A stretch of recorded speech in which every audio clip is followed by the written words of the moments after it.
Алдыңғы бөлімде енгізу шығарудың логикалық басқаруды қарастырдық.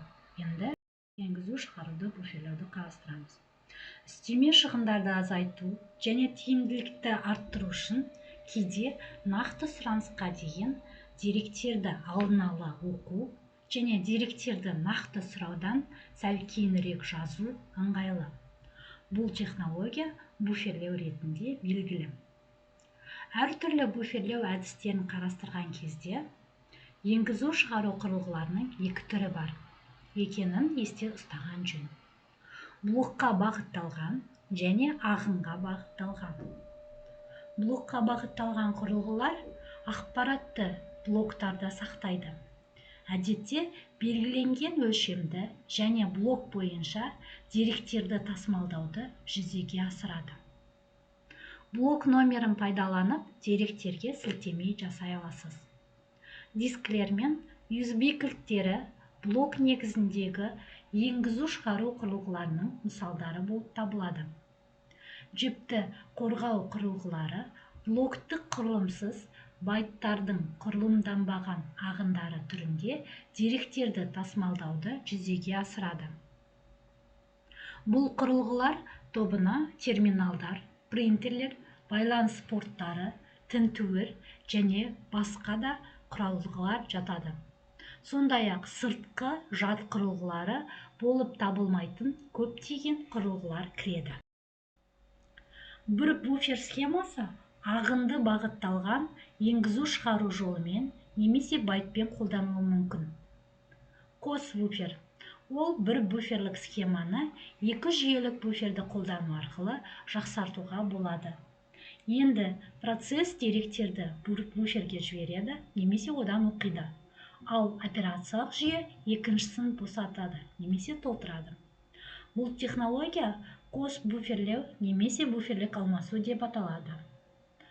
Ағынға бағытталған енгізу кезінде біз тағы екі балама жұмыс режиміне жүгінеміз.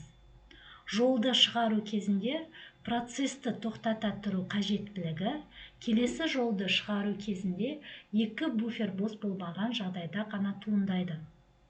Байттық операцияларда қос буфердің қос ұзындықтағы бір буферден артықшылығы жоқ. Екі жағдайда да өндіруші пайдаланушы моделі қолданылады. Дөңгелек буфер. Қос буферлік схема кіріс-шығыс құрылғысы мен процесс арасындағы деректер ағынын теңестіруге арналған. Егер біз белгілі бір процестің жұмысына қызығушылық танытатын болсақ, онда ең алдымен енгізу шығару операциялары оның жұмысына кедергі келтірмеуі керек. Егер процесс жиі кіріс немесе шығыс болса, қос буферлеу жеткіліксіз болуы мүмкін. Көбінесе бұл жағдайда буферлер санының көбеюі мәселені шешуге көмектеседі. Екіден көп буферді қолданған кезде схема циклдық буферлеу деп аталады. Онда әрбір жеке буфер циклдық буфер модулі болып табылады.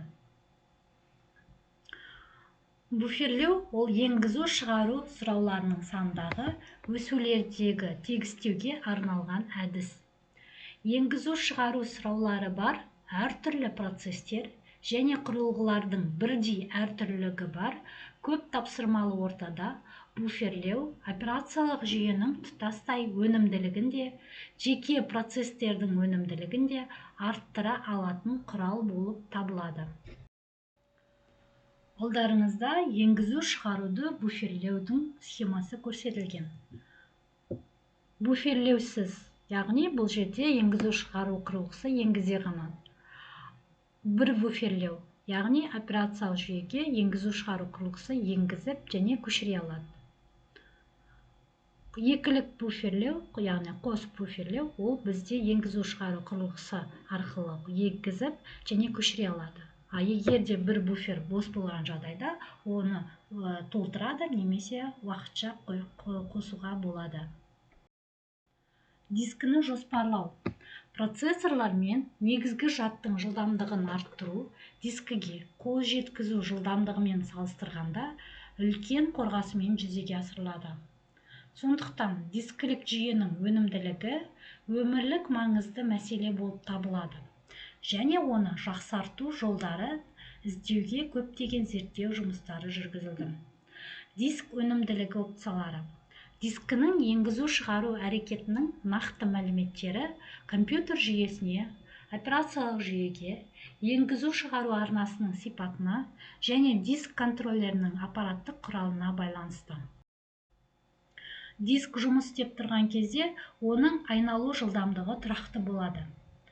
Оқу немесе жазу үшін бас ізделетін жолдың үстінде, дәлірек айтқанда, осы жолдағы ізделетін сектордың басында болу керек. Жолды таңдау процедурасы басын жылжытуды немесе қалаған басын электронды таңдауын қамтиды. Жылжымалы бастары бар жүйеде іздеу уақыты деп аталатын уақыт жолдың үстіне бастың орналасуына жұмсалады. Қалай болғанда да жолды таңдағаннан кейін диск контроллері қалаған сектордың басына жетіп сәтті күтеді. Сектордың басталуына жету үшін қажетті уақыт айналу немесе айналу уақытын күту уақытына байланысты кідіріс уақыты ретінде белгілі. Айналдыру уақытына байланысты іздеу уақыты мен кідіріс уақытының қосындысы қол жеткізу уақыты, яғни оқу немесе жазу үшін орналастыру уақыты болып табылады. Басы қалаған позицияға енгеннен кейін оқу мен жазу операциясы жасалады.